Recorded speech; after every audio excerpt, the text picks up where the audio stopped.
Bismillahirrahmanirrahim. Assalamualaikum warahmatullahi taala wabarakatuh. Ya, berjumpa sekali lagi anak murid saya. Okey, sekolah memang nak mula dah. Ya, tapi tingkatan 4 masih lagi akan berada di rumah ya. Okey, tak apa. Saya akan sentiasa menjalankan LDP ya, pengajaran daripada masa ke semasa mengikut jadual yang telah ditetapkan. Tinggal lagi anak murid saya lah ya. Tolonglah bersama saya dalam pengajaran ya. Cubalah cari talian-talian internet yang berdekatan ya untuk melihat tak banyak pun sikit pun okey, tak ada masalah. Yang penting dapat point ya. Okey, untuk kuliah kali ni apa point dia? Untuk kuliah ni apa point dia? Okey nah. Okey, so pada kali ini kita akan lihat sekali lagi sambungan daripada bab sebelum ini berkenaan dengan unsur dan bahan ya, unsur dan bahan. Okey, kalau ingat lagi ya, pada kelas yang sebelum ini kita telah melihat bagaimana unsur-unsur. Okey, masih ingat lagi ada berapa bilangan unsur yang telah ditemui oleh para saintis ya di dunia ini? Ingat lagi? Ada 118 ya. Okey, so 118 tersebut telah dikategorikan ya mengikut kumpulan mengikut kalaan ya dalam satu jadual yang dikenali sebagai jadual berkala unsur moden ya. Okey, so lanjutan daripada yang itu, kita akan sambung lagi ya bagi setiap unsur-unsur tersebut. Okey, bagaimana kita ingin melakar dan menulis susunan elektron unsur dalam kumpulan. Ingat lagi ada berapa kumpulan dalam jadual berkala? Okey, ada 18 ya. Okey, so 18 itu bagaimana ia disusun? Okey, sudah pastinya ia disusun berdasarkan susunan elektron. Okey, nanti kamu akan lihat elektron tu ada di mana? Pada setiap unsur ataupun dikenali sebagai setiap atom ya. Kita tahu unsur-unsur adalah terbina daripada atom-atom ya. Okay. So di setiap atom itu ada elektron. Okey, bukan saja elektron, malah ada proton dan ada juga neutron. Nanti kamu akan lihat dalam gambar rajah lah dalam buku teks ya. Okey, seperti biasa sila buka buku teks ya, buku teks. Okey, bagi mereka yang ada buku teks sila buka buku teks. Okey, dalam buku teks ya, lanjutan daripada yang hari itulah kan. Okey, kita dah lihat jadual berkala, ini masih ingat lagi ya. Okey, inilah susunan 118 ya unsur di dalam jadual berkala mengikut kumpulan-kumpulan ya. So kita ada 18 kumpulan. Kumpulan yang dibaca secara mendata Okey, mendata begini. Kan, so maksudnya ini kumpulan 1, kumpulan 2, kumpulan 3 dan yang akhir sekali sini kumpulan 18 ini kumpulan 17. Okey, itu kumpulan. Kumpulan yang dibaca itu dibaca secara menegak. Okey, minta maaf. Okey, dibaca secara mendata pula. Ini barisan pertama, ini barisan kedua, barisan ketiga. Sampai bawah sekali ialah barisan yang ketujuh. Itu disebut kalaan kala. Okey, so yang di atas kumpulan dan yang di itu pasti X lah, kita anggap pasti X dan yang secara menegak Y ni disebut kalaan kalaan. Okey, boleh Okey, so prinsip susunan unsur dalam jadual berkala unsur moden. Okey, so ini kata kunci dia Dalam jadual berkala unsur moden, unsur disusun mengikut tertib menaik nombor proton. Kena ingat tu. Disusun mengikut nombor proton Okey, nombor proton tu ada di mana? Kita akan lihat sebentar lagi Okey, dari kiri ke kanan kemudian daripada atas ke bawah. Jadi nombor proton ditarik sebagai bilangan proton yang terdapat di dalam nukleus sesuatu atom kan. Okey, so saat lagi kamu akan lihat bagaimanakah rupa rajah ataupun struktur atom Okey, itu dalam muka surat yang berikutnya. Okey, so ini dia susunan elektron unsur. Okey, anda telah ketahui bahawa setiap unsur dalam jadual berkala unsur moden mempunyai nombor proton yang tersendiri. Dia ada nombor proton yang tersendiri Sebagai contoh nombor proton bagi oksigen. Okey, ingat oksigen nombor protonnya berapa? 8. Dan nombor proton bagi magnesium. Okey, bagi magnesium berapa pula? Bagi magnesium ialah 12. Okey, cuba kita lihat dalam jadual berkala tadi Okey, magnesium 12 dan oksigen 8. Okey, mari kita lihat. Okey, mana oksigen? Oksigen. Cari. Jumpa tak? Okey, oksigen ni dia O. Dia kata tadi berapa? 8 kan? Okey, betul tak 8? Cuba kita besarkan. Okey, nampak? Mungkin tak jelas tapi ialah 8 ni. Ada nombor 8. Okey, kemudian magnesium. Okey, magnesium simbol dia Mg Okey, Mg. Okey, simbolnya ialah Mg. Okey, Mg mana Mg? Dia kata tadi Mg 12. Ni dia. Nampak? Okey, ini Mg 12 kan? Okey, jadi kalau kau melihat dalam yang lain-lain ini 3, ini 4, ini 11, ini berapa ni? 19, ini 20, 21. So, nombor-nombor itu adalah nombor proton. So kena ingat itu ialah nombor proton. Okey. Okey, so sebagai contoh, nombor proton bagi oksigen ialah 8 dan magnesium ialah 12. Bagi atom neutral, neutral ni maksudnya yang tidak mempunyai charge bilangan proton adalah sama dengan bilangan elektron. Ini kata kunci juga. So, proton akan bersama dengan elektron. Proton bercas positif, manakala elektron bercas negatif. Ini hukum alam. Hukum alam sentiasa seimbang. Ada lelaki, ada perempuan. Ada malam, ada siang. Ada cerah, ada gelap. Ada putih, ada hitam. Kan? Ada panas, ada sejuk. Semuanya berpasangan. Sebab bila dalam berpasangan, ia akan seimbang. So, samalah juga dengan yang ini. Proton dan elektron. So, dia dalam keadaan seimbang apabila bilangan protonnya adalah sama dengan bilangan elektron. Katakan satu bahan tu bilangan protonnya ialah 10. Maka elektronnya juga adalah 10. Maka barulah unsur tersebut dalam keadaan seimbang. Okey. Okey, kemudian bagi atom neutral, bilangan proton adalah sama dengan bilangan elektron. Okey, tadi dah cakap Bagaimanakah elektron disusun di sekeliling nukleus? Elektron disusun mengelilingi nukleus dalam petala elektron. Dia sebut petala.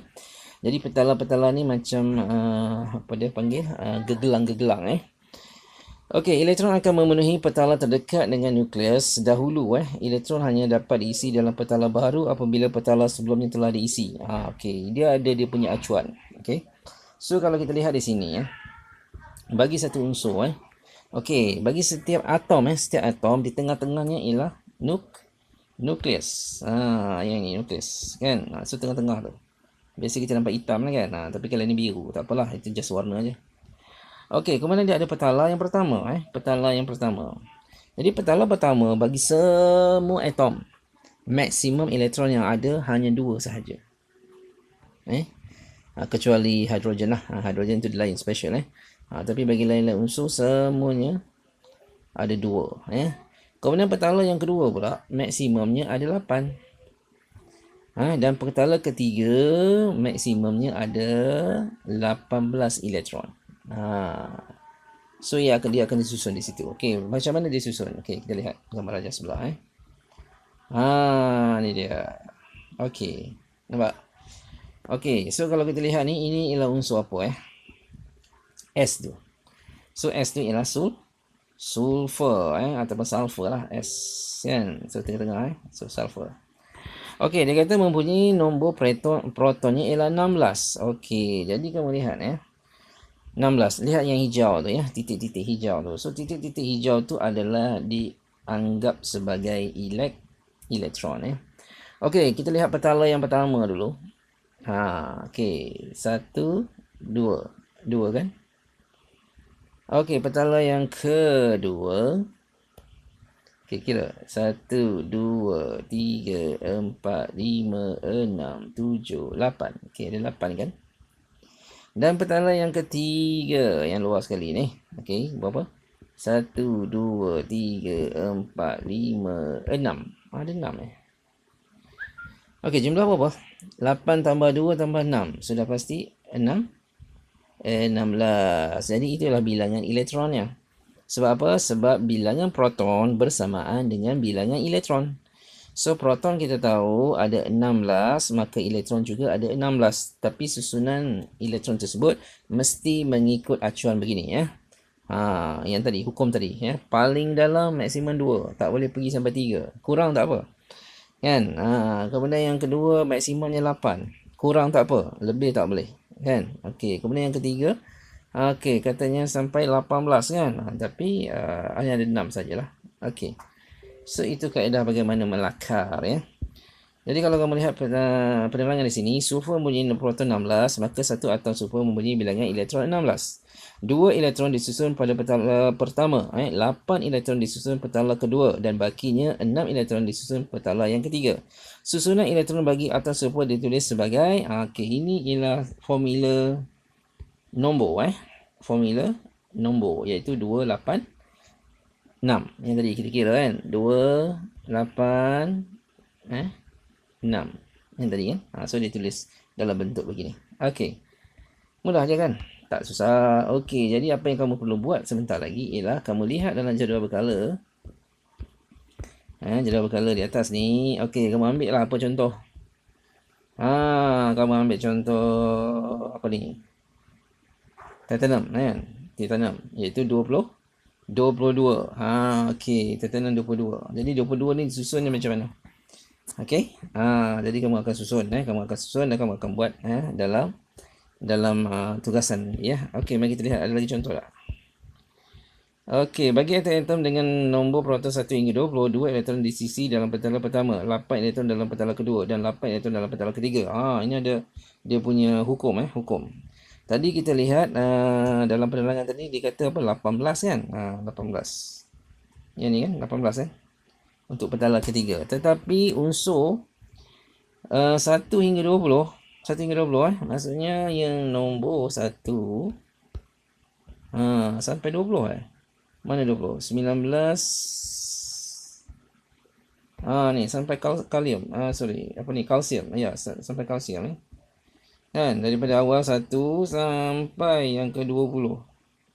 Sampai sini Okey, bagi unsur 1 sampai 20 ni, dia punya petala yang ketiga kan. Kalau ingat nota tadi, dia kata petala ketiga ada 18 kan? Tak boleh. Dia bukan 18, tapi dia hanya 8 sahaja. Itu kena ingat. Ya.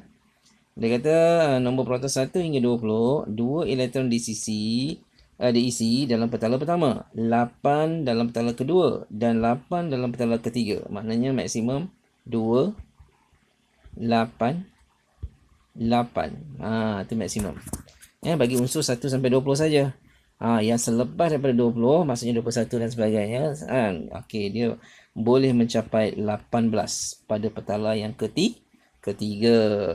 Okey, itu saja Okey, jadi itu saja yang cikgu nak kongsikan di sini. Okey. Yang berikutnya kita akan sambung pada kelas yang akan datang. Okey, seperti biasa, sila lihat buku amali pula buku amali. Okey, bagi buku amali muka surat 115 susunan elektron bagi atom Okey, susunan atau konfigurasi elektron. Konfigurasi elektron tu ialah susunan susunan elektron. Ialah cara penyusunan elektron di dalam petala sesuatu atom Okey, setiap petala boleh menempatkan bilangan elektron tertentu sah untuk 20 unsur pertama. Okey, ini tadi kita dah belajar kan. Iaitu 288. 288. Hanya untuk unsur 1 hingga 20 saja bagi selepas 20 dia boleh jadi 18. Begitu. Okey, elektron dalam petala terluar dikenali sebagai elektron valence. Okey, elektron ini akan menentukan sifat-sifat kimia sesuatu unsur. Okey, jadi nak lihat sesuatu bahan itu yang apa sifat dia, kita akan lihat petala yang paling luar petala yang terluar lah. Okey, yang paling luar. So macam ni ada berapa petala? 1, 2, 3 kan. Maksudnya ada 3 gelang kan. Okey, so maknanya gelang yang ketiga tu yang kita akan lihat lah. Okey, dia menunjukkan sifat kimia Okey, mari kita lihat contoh-contoh bahan Okey, kalau natrium nombor protonnya 11. Betul kan? Dalam jadual berkala pun dia tunjuk 11 kan. Okey, kemudian oleh kerana 11, maka bilangan elektron juga adalah 11. Jadi dia susun 281, betul? 2 tambah 8, 10. 8 tambah 1, 11. Jadi maknanya petala yang paling luar bilangan elektron valence itu yang paling luar ada 1. Itu dia. Yang kat luar tu. Satu Okey. Kemudian aluminium. Aluminium ada 13. Jadi 283. Paling luarnya ada 3. So, betul tak? 1 2 3. Paling luar. Okey. Kemudian kita lihat yang boron. Boron ada 5. So 2 3 3. So kita lihat dia paling luarnya ada 3. 1 1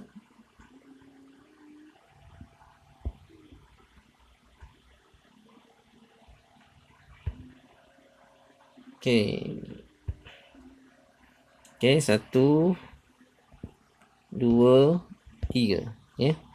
Okey, magnesium ada 12. So 282. Paling luarnya ada 2. So yang ini kita lihat yang nombor belakang Nombor belakang tu dah menunjukkan bilangan elektron yang paling luar. So ada 2. So betul tak 2? 1 2. Kan? Fosforus 15. 285. So paling luarnya ialah 5. Cuba lihat. 1 2 3 4 5. Betul kan? Dan fluorine ada 9. Jadi 27. Jadi yang paling luar 7. So 1 2 3 4 5 6 7. Betul kan? Mudah je. Ini susunan ini dikenali sebagai konfigurasi ataupun susunan elektron Okey. So itu saja untuk kali ini. Harap-harapnya boleh faham Dan sila lihat tugasan yang berada di dalam Google Classroom itu nanti. Okey. Itu saja. Jadi cikgu sudahi dengan wabillahi taufiq wa hidayah. Wassalamualaikum warahmatullahi taala wabarakatuh.